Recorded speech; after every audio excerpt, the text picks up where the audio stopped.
வாழ்க்கை தத்துவங்களை குடியரசனை விட யாரும் சிறப்பாக சொல்லிட முடியாது. அந்த தத்துவங்களை அவர் சொல்லும் பொழுது அதை டிஎம்எஸ் ஐயாவை தவிர வேற யாராலையும் அதை விட அழகாக எக்ஸ்பிரஸ் பண்ணிட முடியாது. நான் இந்த மாதிரி எல்லாம் உணர்ச்சி வசப்பட்ட பேசும்போது எங்கள் ஜேவியருக்கு பிடிக்காது. ஏதாவது வாசிச்சுட்டே இருப்பார் நோட்டு நோட்டு.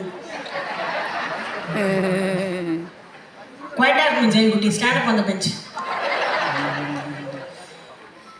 ஒரு அழகான தத்துவ பாடல்.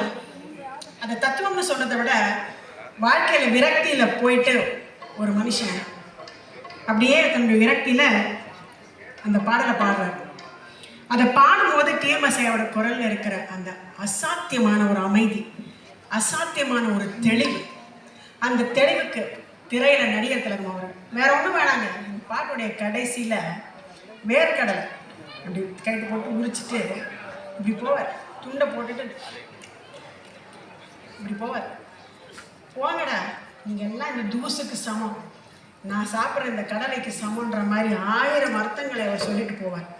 அந்த அர்த்தங்கள் பொதிந்த அந்த கவிதையில் கவியரசர் 2 வரி எழுதுறார். இன்னைக்கும் என் இதயத்தை துளைக்கக்கூடிய, என்னைக்கு கேட்டாலும் எல்லாருக்கும் மனசுக்குள்ளேருந்து ஒரு புது மனுஷனை உருவாக்குற வரிகள்.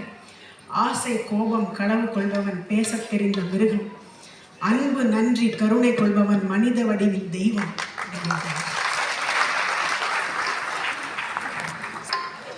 ஆறு மனமே என்னோட ஃபேவரட் சாங். சூப்பர் பாட்டு. சந்தோஷ் ராடமாளிக்காக ஆடிஷன் வந்தப்போ 6 மணி தான் பாடினார். ஞாபகம் இருக்கு எனக்கு.